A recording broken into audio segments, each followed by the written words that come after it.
बिस्मिल्लाहिर्रहमानिर्रहीम अस्सलामु अलैकुम। तमाम मुसलमानों के लिए अच्छी ख़बर नहीं है। मुझे दुख और अफसोस के साथ कहना पड़ता है कि सऊदी अरब से एक ऐसी ख़बर आ रही है जो कि मुसलमानों के लिए दिल दुखाने वाली है। और ख़बर ये है कि हज को बहुत ही महदूद या यूँ कह लें कि अलामती हज पर गौर किया जा रहा है सऊदी अरब में। और जिस तरह की ख़बरें आ रही हैं उससे तो लग रहा है कि अब ये बात काफ़ी हद तक यकीन से कही जा सकती है कि इस दफ़ा हज उस तरह से नहीं होगा जिस तरह से होता है। और बहुत ही कम तादाद में, सिर्फ महदूद तादाद में लोग हज कर सकेंगे। और अभी भी मुख्तलिफ़ चीज़ों पर गौर हो रहा है, लेकिन जो सबसे अहम चीज़ है वो यही नज़र आ रही है कि ये तो फ़ैसला लग रहा है कि जैसे हो गया है कि अब एक बहुत ही महदूद तादाद होगी। वो तादाद कितनी होगी, क्या बाहर से लोगों को आने दिया जाएगा बाहर के मुल्कों से, इस बारे में अब गौर ज़्यादा हो रहा है। बाकी ये फ़ैसला तो तकरीबन हो चुका है, इसकी मैं आपको तफसील बताऊंगा। इसके अलावा इस वीडियो में आज हम बात करेंगे कि सऊदी अरब के पास अब कितना तेल बाकी रह गया है, क्योंकि सऊदी अरब की मईशत का सबसे ज़्यादा इन्हिसार तेल पर है, तेल की फ़रोख्त पर है। अब इस वक्त सऊदी अरब के पास कितना तेल बाकी रह गया है, उसकी मईशत पहले ही बहुत बुरी हालत में है और दुनिया अब तेल से हटना भी चाह रही है और दीगर टेक्नोलॉजी की तरफ जा रही है।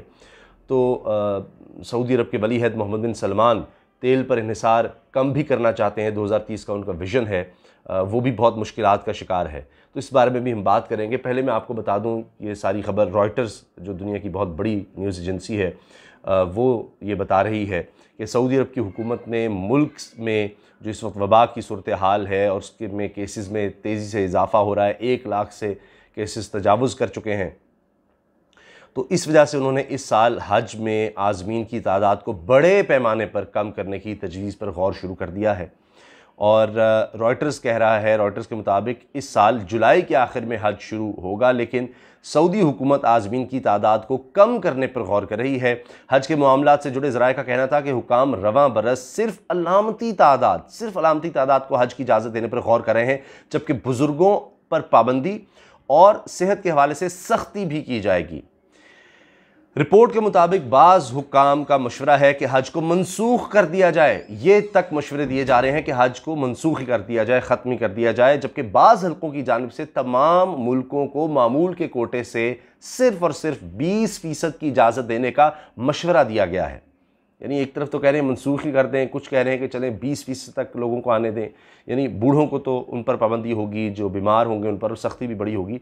लेकिन आप अंदाज़ा लगाएं किस कदर ये तशवीशनाक ख़बर है मुसलमानों के लिए कि एक फ़रीज़ा है, सबकी तमन्ना सारी ज़िंदगी के लिए होती है कि एक दफ़ा ये फ़र्ज़ है हज, कम से कम एक दफ़ा वो ज़रूर हज कर सकें और अपने तमाम पिछले गुनाह बख्शवा सकें। और कितनी बरकतें और रहमतें, तो उसके लिए सारी ज़िंदगी सोचते रहते हैं। कई लोग सारी उम्र अपनी जमा पूंजी में से कुछ थोड़े बहुत पैसे जमा करते रहते हैं। तो बहरहाल अल्लाह ताला रहम फरमाए, अल्लाह ताला करम फरमाए। अच्छा जी, सऊदी हज उमूर के तर्जुमान और सरकारी मीडिया की जानिब से अभी तक कोई बयान सामने नहीं आया। अलबत्ता सख्त पाबंदियों के साथ 20% कोटे की इजाज़त देने की तजवीज़ भी ज़ेर गौर है। हज को महदूद करने से सऊदी अरब की मईशत को बड़े नुकसान का ख़तरा है, जबकि ये वायरस की वबा के बायस सऊदी मईशत पहले ही शदीद मुश्किलात से दोचार है।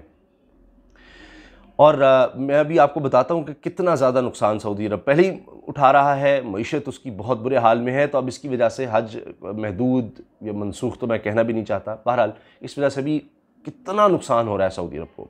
सऊदी अरब ने मार्च में गैर मुल्की प्रवाज़ों पर पाबंदी आयद की थी और मुल्क में कर्फ्यू नाफिज कर दिया था, जिसमें बाद में नरमी की गई थी। लेकिन गुज़श्ता हफ्ते एक मरतबा फिर जद्दा में कर्फ्यू नाफिज कर दिया गया था, क्योंकि हालात इस तरह के हो गए थे।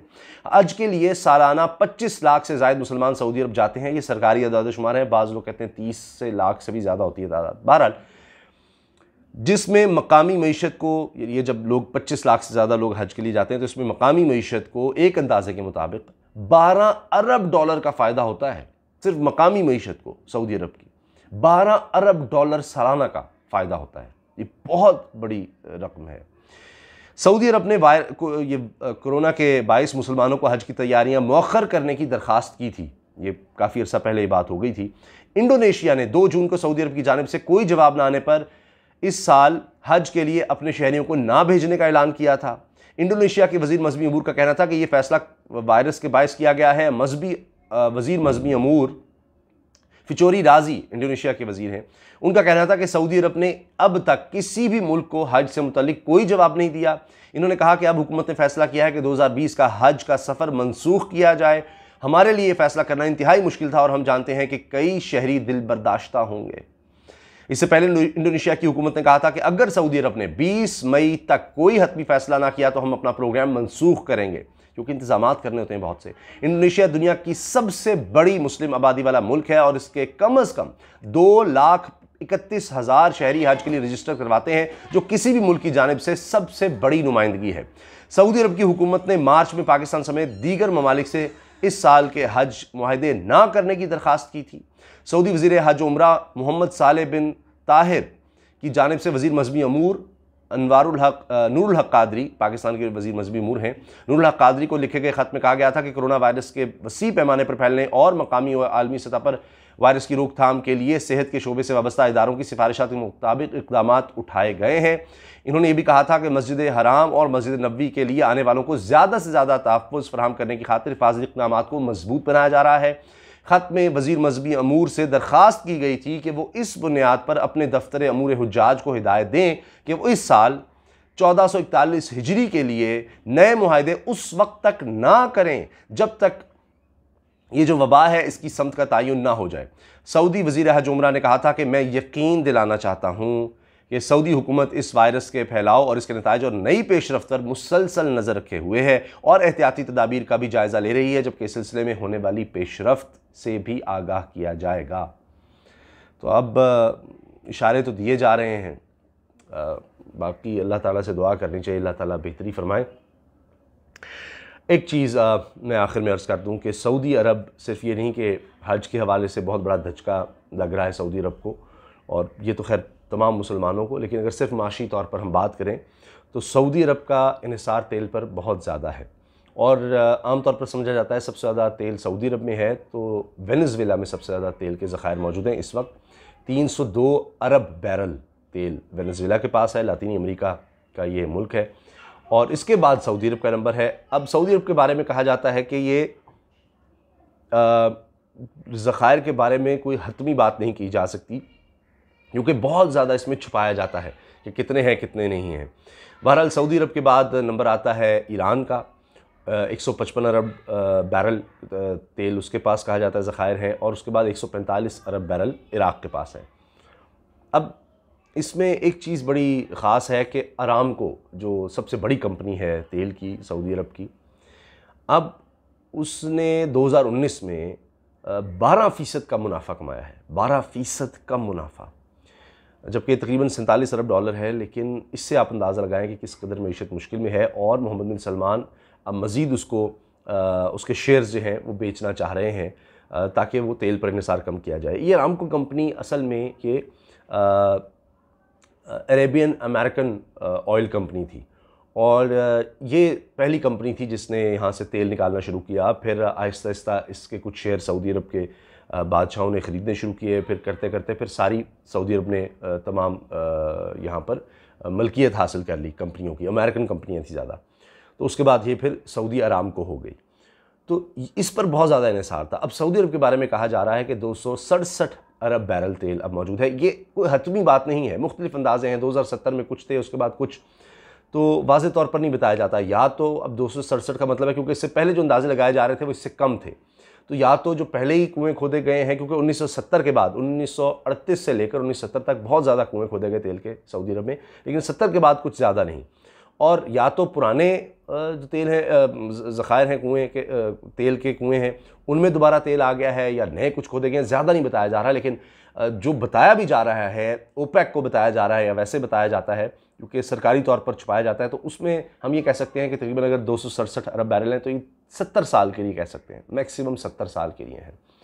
और अभी से आप देख लें कि तेल की कीमतों की वजह से किस कदर बहरान है, नीचे गिरी हैं, अगरचे प्रोडक्शन भी कम की है, फिर भी कोई बहुत ज़्यादा फ़ायदा नहीं हो सका, और तेल पैदा करने वाले ममालिक भी मुश्किल में है। सऊदी अरब बहुत मुश्किल में है, वहाँ पर मौजूद पाकिस्तानी बहुत ज़्यादा मुश्किल में है।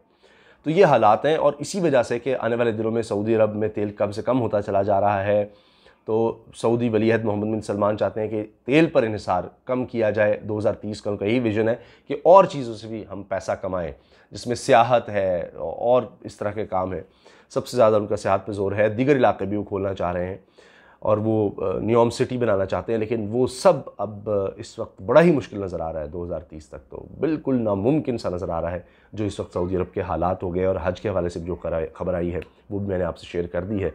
और एक आखिर में एक मैं अर्ज़ कर दूं कि ये बहुत बड़ा जो सऊदी अरब का एक स्कैंडल भी रहा कि शाह फैसल थे और उन्होंने जब इसराइल ने मिस्र और शाम पर हमला किया था तो वो मुल्क जिन्होंने इसराइल का साथ दिया था, तो शाह फैसल जो उस वक्त बादशाह थे, उन्होंने कहा था कि उनको तेल हम नहीं बेचेंगे। और उसके बाद शाह फैसल का कत्ल हो गया था। उनके भतीजे जो ज़्यादा अरसा अमेरिका में रहे वो वहाँ से आए और जब वो मिलने लगे थे, शाह फैसल अपने भतीजे से मिलने लगे थे एक तकरीब में, तो उसी वक्त उन्होंने उनको गोलियां मारकर